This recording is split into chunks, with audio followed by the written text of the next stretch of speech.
About 100,000 people in the United States have sickle cell disease. It mostly affects children of African and Caribbean ancestry, but it's also found in people with Middle Eastern, Indian, Latin American, and Mediterranean heritage. The disease can cause severe and lifelong health problems, including infections, stroke, chronic pain, and kidney failure. A person with sickle cell disease may not live as long as people who don't have it. How is sickle cell disease diagnosed? All babies born in the United States are screened for sickle cell disease when they are born. A newborn screening can tell you if your child is a carrier of sickle cell or has sickle cell disease. Can sickle cell disease be cured? Today, the only cure for sickle cell disease is a stem cell transplant, also called a bone marrow transplant. This is when healthy cells from another person, the donor, are given to your child.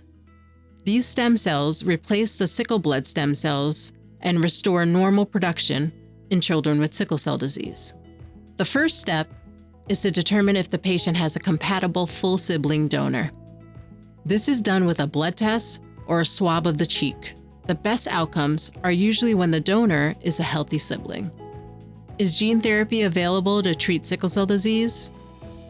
Several types of gene therapy are now available and in clinical trials for sickle cell disease. In cell-based gene therapy, products are made from the patient's own stem cells, which are then modified outside the body before being returned to the patient's bloodstream as part of a stem cell transplant.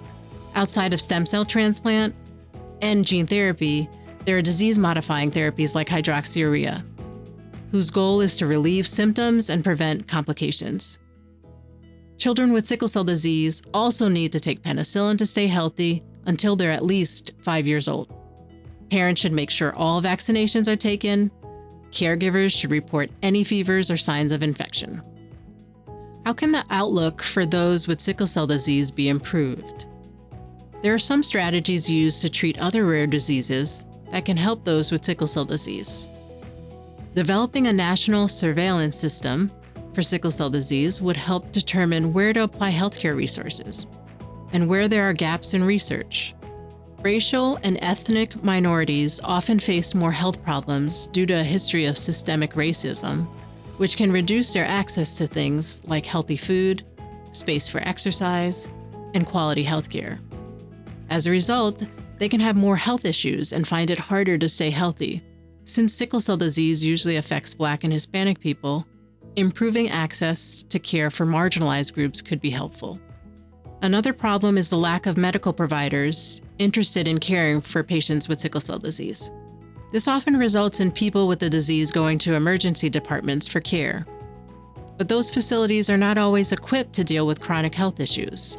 By increasing the number of trained health providers who can treat those with sickle cell disease, care will be more accessible and more effective.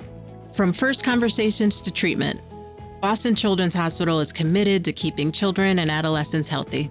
For more information on sickle cell disease, please speak with your primary care provider or visit bostonchildrens.org.